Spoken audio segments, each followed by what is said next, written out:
इसके बाद मुझे काम के सिलसिले में बम्बई जाना पड़ा। वहाँ पूरे 2 महीने रुकना पड़ा।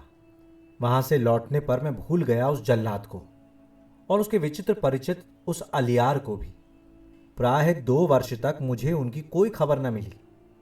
फुर्सत भी अपनी मानसिक हाय हायों से इतनी न थी कि उसकी ओर ध्यान भी देता। मगर उस दिन अचानक अलियार दिखाई पड़ा और मैंने नहीं, उसी ने मुझको पहचाना भी। मुझे इस बार वो कुछ अधिक स्वस्थ, प्रसन्न और सुंदर मालूम पड़ा। मैंने उससे पूछा, अरे अलियार, कहां रहते हो आजकल?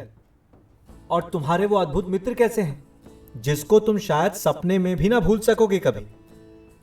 वो मजे में है।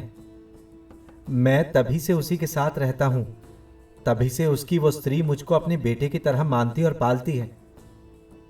अच्छा, तो क्या अब तुम वही व्यापार सीख रहे हो और राम रूप की गद्दी के हकदार बनने के यत्न में हो?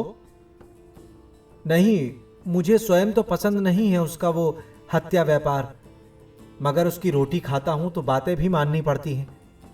वो अब अक्सर मुझे फांसी या बेत लगाते वक्त अपने साथ जेल में ले जाता है और अपने निर्दय व्यापार को बार बार मुझे दिखाकर मुझको भी अपना ही सा बनाना चाहता है। लेकिन तुम जेल में जाते कैसे हो? वहां तो बिना अफसरों की आज्ञा के कोई भी नहीं जा पाता। फिर खासकर बेंत मारने और फांसी के वक्त तो और भी बाहरी लोगों को मनाही रहती है ना?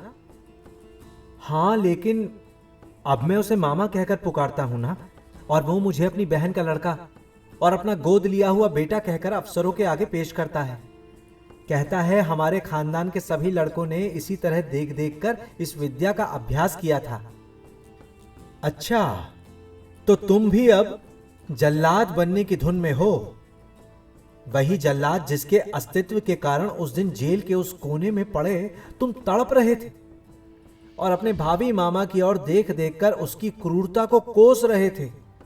बाप रे, तुम उस भयानक राम रूप को प्यार करते हो? कर सकते हो? मेरे इस प्रश्न पर कुछ देर तक अलियार चुप और गंभीर रहा। फिर वो बोला, नहीं बाबूजी, मैं उस पशु को तो कदापि नहीं प्यार करता, बल्कि आपसे सच कहता हूं, मैं उससे घृणा करता हूं। जब जब मेरी नजर उस पर पड़ती है, तब तब मैं उसे उसी रूप में देखता हूं जिस रूप में उस दिन देखा था, जिसकी आप भी चर्चा कर रहे थे। पर मैं उसकी स्त्री का आदर करता हूं, जो हत्यारे की औरत होने पर भी हत्यारिणी नहीं है, मां है। बस उसी के कारण मैं वहां रुका हूं। नहीं तो मेरा वश चले तो मैं उसी राम रूप को एक ही दिन में इस पृथ्वी पर से उठा दूं, जो लोगों की हत्या कर अपनी जीविका चलाता है। और मैं आपसे छिपाता नहीं, मैं शीघ्र ही किसी न किसी तरह उसको इस व्यापार से अलग करूंगा, इसमें कोई भी संदेह नहीं। अलियार, वो ऐसा कपड़ा नहीं है जिस पर कोई दूसरा रंग चढ़ सके। राम रूप को मैं जहां तक समझा हूं, स्वयं भगवान भी उसके व्यापार से उसे अलग नहीं कर सकते। दूसरे जल्लाद चाहे कुछ कच्चे वधिक हों, मगर तुम्हारा ये मामा तो जरूर ही सभी जल्लादों का दादा गुरु है। बचना जरा तुम उससे और उसको उसके पथ से विरत करने से। नहीं तो सावधान, वो ऐसा निर्दय है कि कुछ उल्टी सीधी समझते ही तुम्हारे प्राणों तक को मसल डालेगा। पर बाबू, अब तो वो भी मुझको प्यार करने लगा है। मुझे तो कभी कभी ऐसा ही मालूम पड़ता है। आश्चर्य से चकित होकर कभी कभी वो नई मां भी ऐसा ही कहा और सोचा करती है। वो क्रुद्ध होने पर अब भी अक्सर मेरी मां को बुरी तरह मारने लगता है, पर मेरी और बड़े से बड़ा अपराध होने पर भी न जाने क्यों तर्जनी उंगली तक नहीं उठाता। मुझे अपने साथ ही खिलाता भी है और यहां वहां जेल में और छोटे मोटे अफसरों के पास ले भी जाता है। लेकिन इतने करने पर भी मैं उससे घृणा करता हूं, उसका अमंगल और सर्वनाश चाहता हूं। मैंने उससे आश्चर्य से पूछा, इतना सब करने के बावजूद भी क्यों?